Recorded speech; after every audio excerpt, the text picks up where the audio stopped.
thunder of jets in an open sky, a streak of gray, and a cheerful...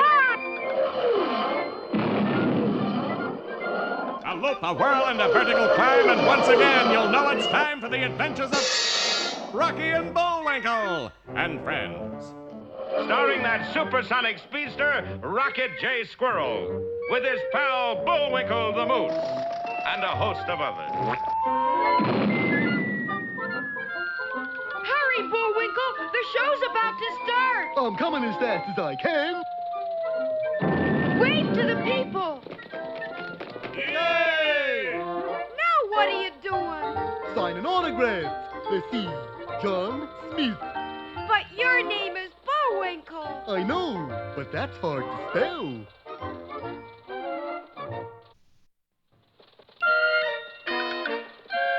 We're gonna have a lot of fun. Come on and join us. Sure, there's always room for one more.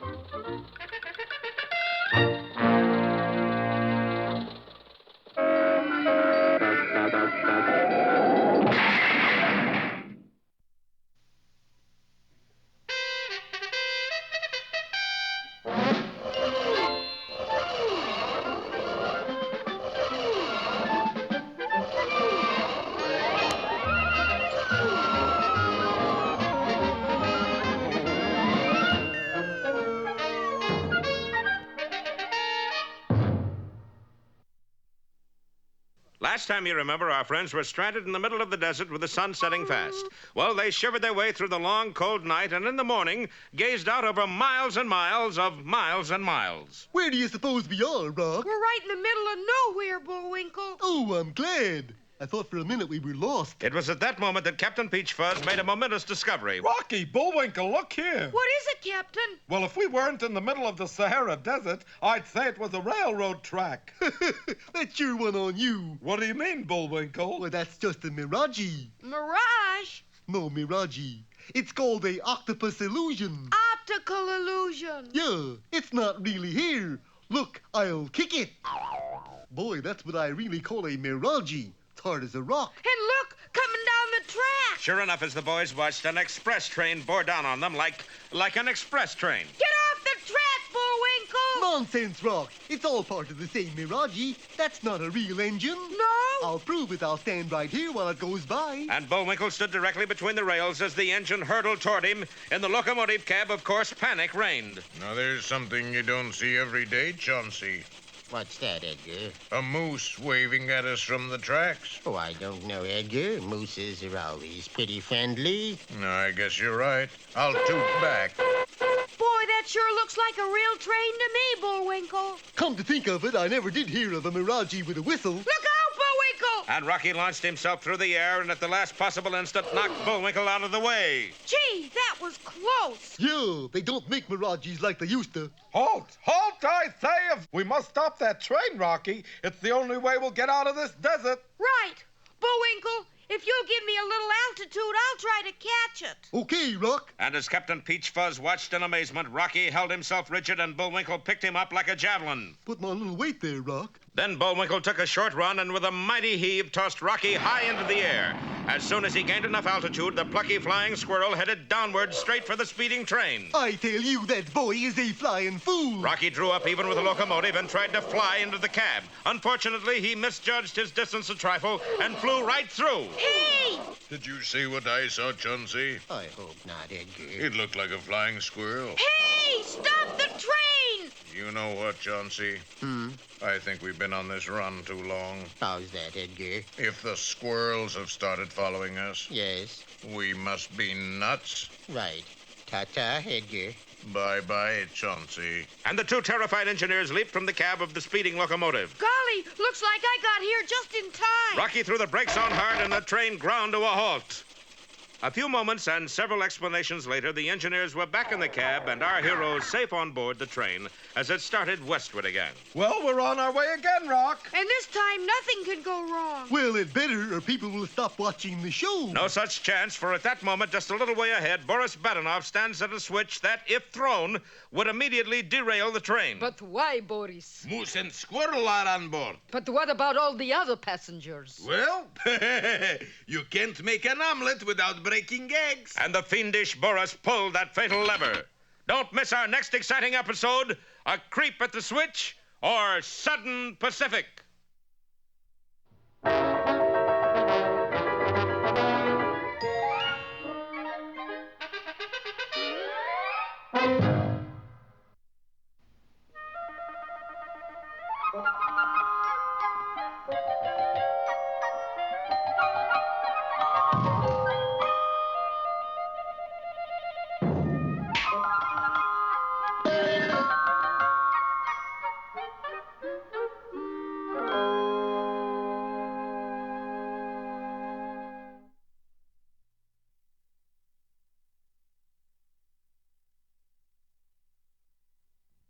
Once upon a time, in a large forest, there lived a woodchopper, his wife, and their 2 children, Hansel and Gretel.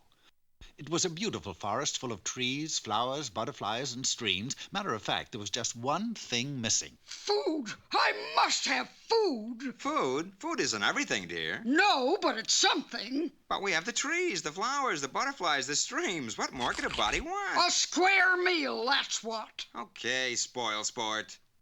Now, you might think that in a forest as big as this one, the woodchopper would be able to bring back some game for the table. But a curious thing happened to him when he went out. He just couldn't pass a tree without chopping it down. Well, I mean, after all, a woodchopper is to chop wood. So, each night the woodchopper would come home with lots of logs, but no food. And what good are logs? You can't eat them. Who says? Yummy. Anyone for roast leg of log? I think we better split and get some food, Hansel. Yeah, looks like Mom's a little kooky. Kooky? I wish I had a kooky. So, taking a few precious grains of parched corn, the children set out for the forest. Hours later, Gretel began to worry. When we found food, how do we find our way back? Easy. Remember those grains of parched corn? Well, I've been leaving them as a trail so we can find our way home. Some neat plan, huh? That plan is for the birds. And so it was. The birds had eaten all the corn. Hopelessly lost, the children wandered about until Hansel suddenly bumped into something that wasn't a tree. Watch your step, stupid. You bumped right into that gingerbread house. Gingerbread house? Oh, isn't it cunning? Cunning? It looks good enough to eat. Have a piece of shutter. I'm more of a shingle and doorman myself. And in a few minutes, Hansel and Gretel had eaten a big hole in the little house. Then, suddenly... Nibble, nibble like a mouse. Who is nibbling at my house?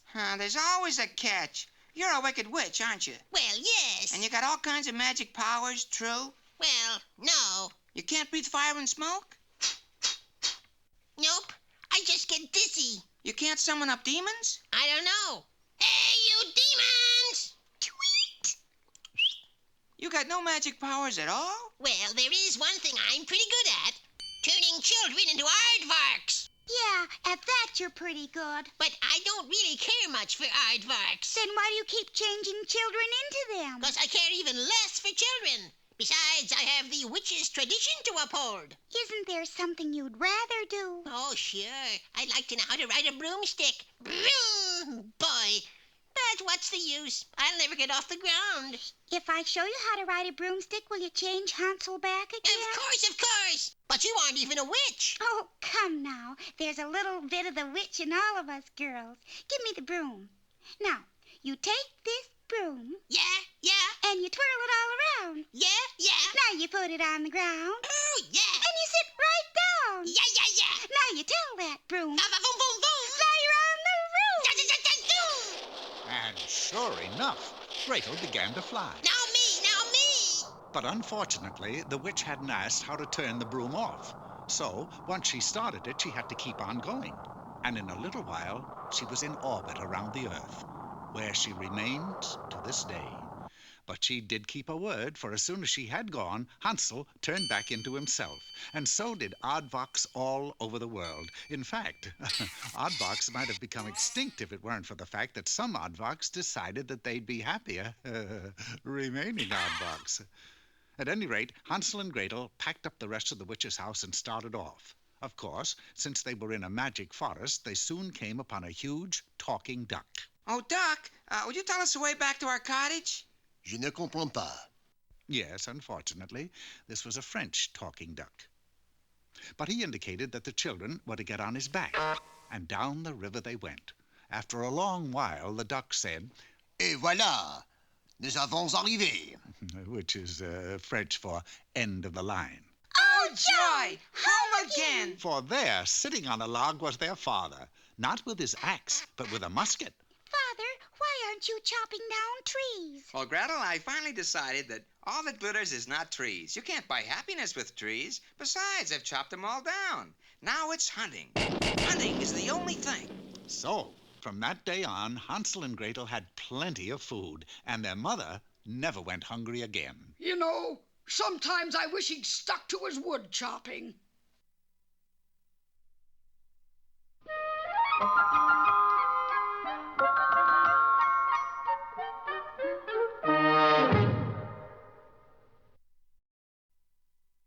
For those of you who went from grammar school right into college, here's Mr. Know-It-All. Hello, high jumpers. Today's discourse is provocatively entitled How to Run the 4-Minute Mile in 10 Seconds. The 4-minute miler should arise at dawn, eat a hearty breakfast, and go back to bed. Howsoever, if you happen to sleep in a Murphy bed, and Murphy is a night watchman who demands his bed back in the daytime, then you must train elsewhere. And the best place for a train, of course, is a railroad terminus or depot. Here, the neophyte miler has the opportunity of running on an Olympic-sized track. Of course, there is always the hazard that the Olympic special is also running that day. Last but most certainly least, you must have that final burst of speed at the wire. This can be procured at a Finnish steam room. You take a steam bath, then tell them you cannot pay for it. A Finnish attendant will then boot you out. This is what is known as a finishing kick.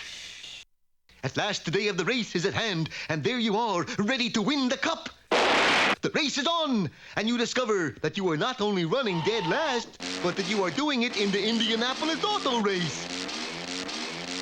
But you win anyway, and in record time. Well, I don't get it, Mr. Know-It-All. How were you able to win the race? I know the judge. And now it's time... Time for that jolly juggler, Bullwinkle. Oh, dear. 3 at once. 1, 2. And now here's a feature you're sure to like. 3.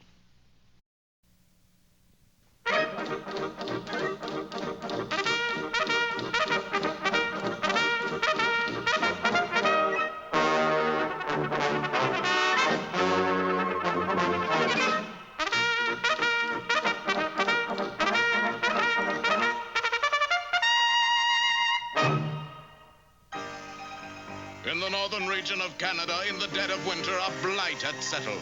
That blight was Snidely Whiplash. Snidely Whiplash was up to his old avocation, foreclosing mortgages. No, no, no, Snidely Whiplash. Do not foreclose the mortgage. We will be homeless, forced to wander about this cold Canadian countryside. You should have thought of that when you signed the mortgage. You people are going to have to learn to read the small print. I can't even read the large print. Can I help it if there was a paper shortage? Besides, it will do you good to get out of this cramped apartment. Get some fresh air. But it's 40 below zero. So wear a sweater.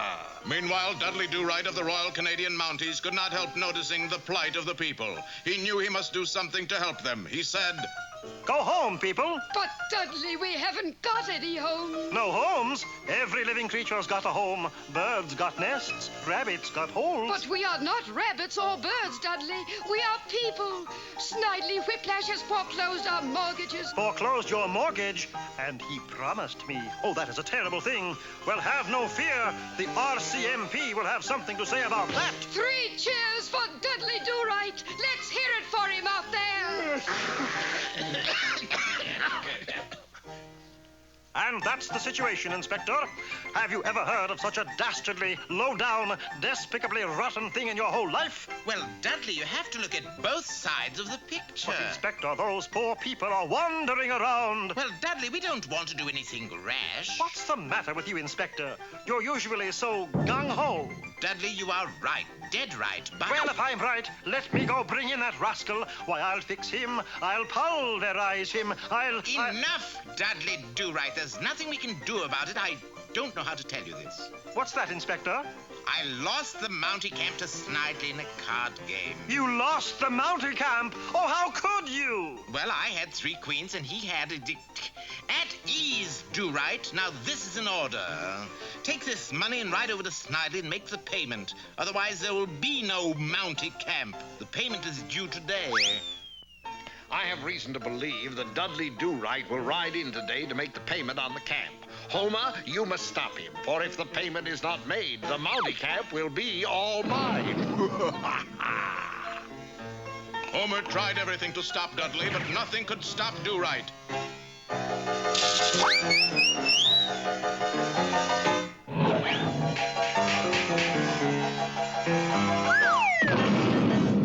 Can we talk this over, Do-Right? Too late for that, Whiplash.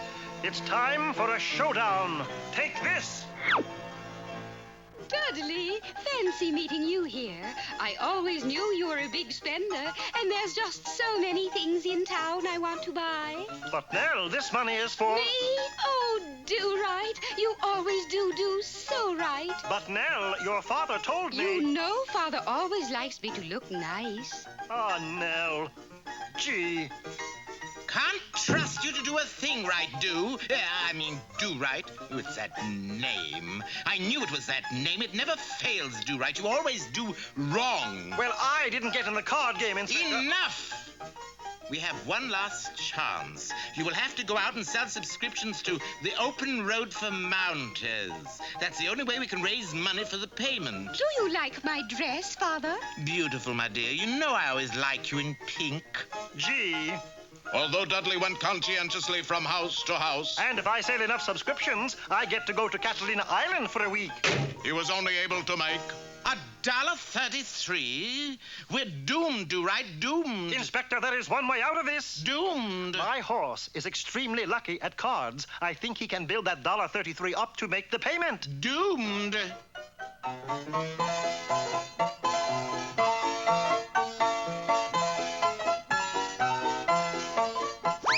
Well, all's well that ends well, Do-Right. The people are back in their homes and... What's wrong, Dudley? You still owe my horse $47.56. For what? The payment. Now he's got the mortgage on the camp.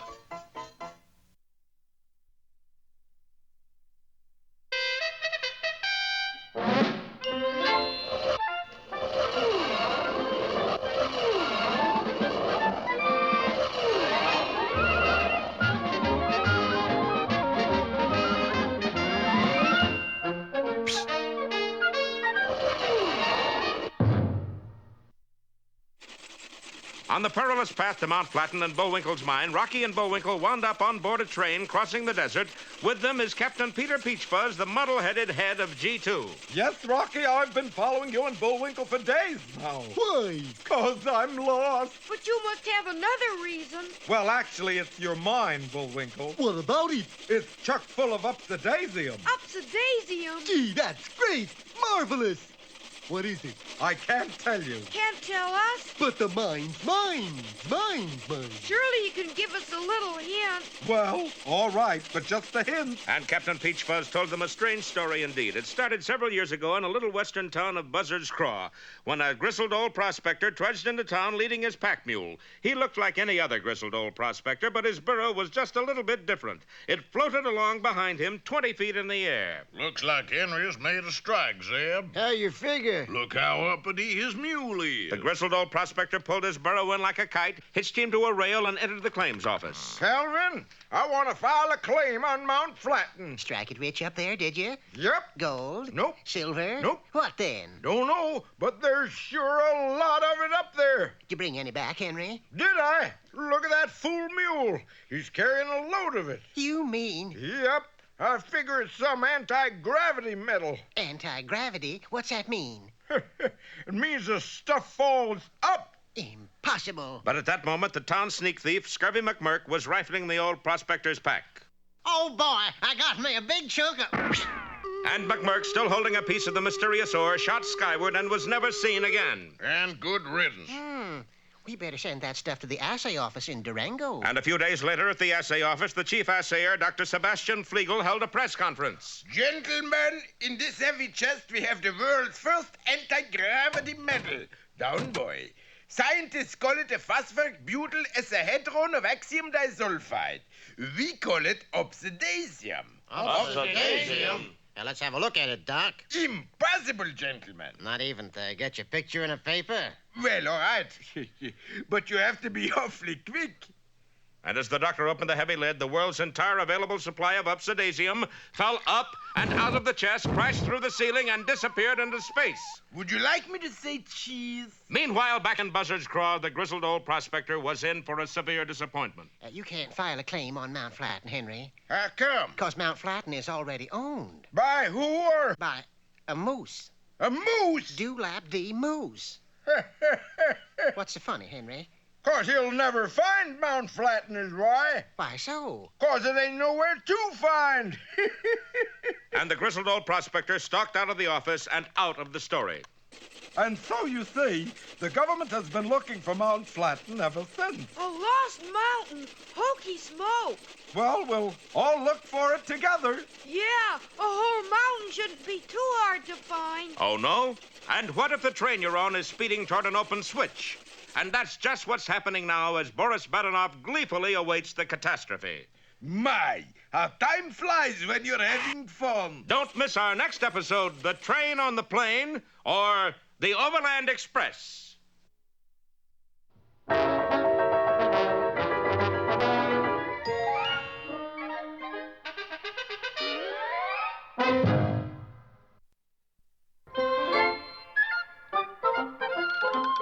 Well, it looks as if our time is just about run out. Mine must be a little slow. You got the credits, Bullwinkle? All on this itty-bitty card. Oop!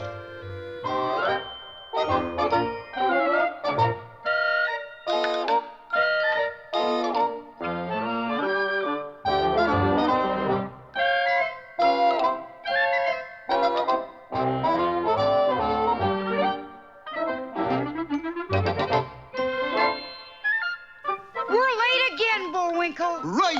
Bye now. See you next time.